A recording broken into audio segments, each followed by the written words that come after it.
바람난 기러기 아빠의 최후. 40대 여성분의 전화를 받았습니다. 의뢰인께서는 성형외과 의사인 남편과 중고등학생 딸 2명을 둔 전업주부라고 자신을 소개했습니다. 의뢰인은 아이들 교육을 위해 미국으로 갔고 한국에 혼자 남은 남편에게 여자가 생긴 것 같다고 했습니다. 남편은 책밖에 모르는 소심한 성격이라고 하는데요. 저희 맥가이버 탐정사무소는 의뢰인을 직접 만나 이야기를 듣게 되었는데요. 의뢰인은 세련된 아름다운 미모의 소유자였습니다. 허영심 많은 남편. 결혼 전 남편의 집안은 매우 가난했다고 합니다. 그러한 남편은 의대에 들어가자 어릴 적 가난을 보상이라도 받을 듯이 허영기가 발동해 의대생 신용카드를 만들어 승용차를 구해 타고 다녔다고 합니다. 이처럼 허세가 심한 남편의 카드값과 대출로 신혼생활이 매우 힘들었다고 합니다. 의뢰인은 대학을 졸업하고 직장생활을 하다가 고모님 추선으로 현재 남편을 만났다고 합니다. 당시 의뢰인은 남편이 채무가 많은지 모르고 결혼했었고 큰 아이가 생기면서 대학병원에서 근무하는 남편의 앞길에 방해가 될까봐 친정아버님께 말해 그 빚을 다 갚아주었다고 합니다.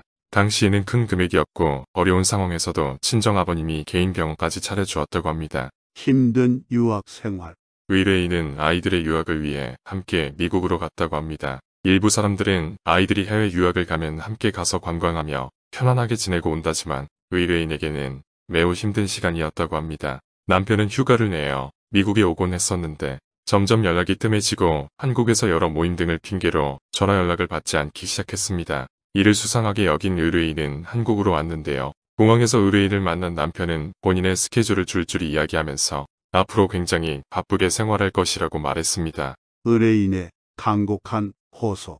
남편의 행동과 말들이 이상하게 생각된 의뢰인은 남편의 차량에 녹음기를 숨겨두었고 남편이 다른 여자와 차 안에서 주고받는 대화를 듣게 되었습니다. 대화 내용을 들은 의뢰인은 둘의 사이가 심각한 사이라는 것을 알게 되었는데요. 의뢰인은 그 대화 내용을 남편에게 이야기하면서 지금 만나고 있는 여자와 헤어지고 다시 가정으로 돌아올 것을 간곡하게 호소했다고 합니다. 남편은 커플 반지를 보여주면서 단호하게 그럴 수 없다고 말했답니다. 의뢰인은 충격이 매우 컸다고 하는데요. 가난한 빚쟁이 남편을 사람답게 만들어 놓고 병원 원장까지 만들어 놓았더니 바람피는 것도 모자라 상간녀와의 관계를 청산하지 못한다라고 말하는 남편의 모습에 큰 충격을 받은 것입니다. 의뢰인은 이때 받은 충격으로 어깨와 목이 뭉쳐 목이 돌아가지 않았고 승모근 쪽에 계란만한 혹이 생겨 심한 고통을 겪고 있었습니다. 조사의 시작.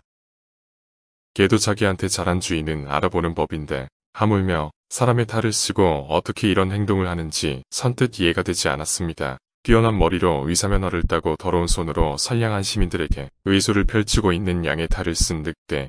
남편을 처단하기 위해 맥가이버 탐정사무소는 은밀한 조사를 진행하게 되었습니다. 남편의 병원은 수도권에 위치해 있었는데요. 매일 병원 업무가 끝나기 무섭게 상간녀를 만나는 남편을 확인하였습니다. 저희는 몇 날 며칠을 남편과 상간녀의 행위들을 낱낱이 포착하고 결정적인 증거물들을 확보하였습니다. 이 모든 증거들을 의뢰인께서 직접 확인하셨습니다. 내 가정 끝까지 지키고 싶어요.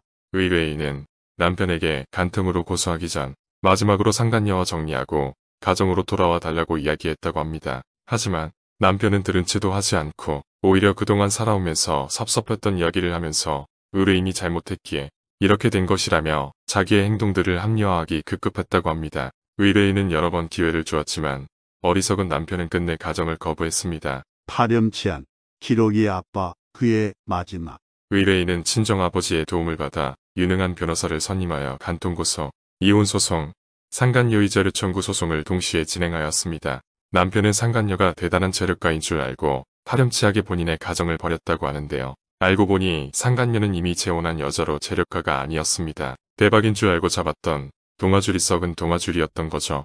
남편은 이 사실을 알고 후회하면서 의뢰인을 찾아가 잘못을 빌었지만 용서받지 못했습니다. 결국 병원 원장의 간통 소문과 목격자들로 소문이 난 병원은 급기야 폐업하게 되었고 남편은 간통죄로 유치장 신세를 지고 이혼까지 당했습니다. 맥가이버 탐정연구소의 실제 사례는 변호사 및 의뢰인의 입회 또는 협조 아래 이루어졌으며 현행법상 아무런 문제가 발생하지 않았습니다.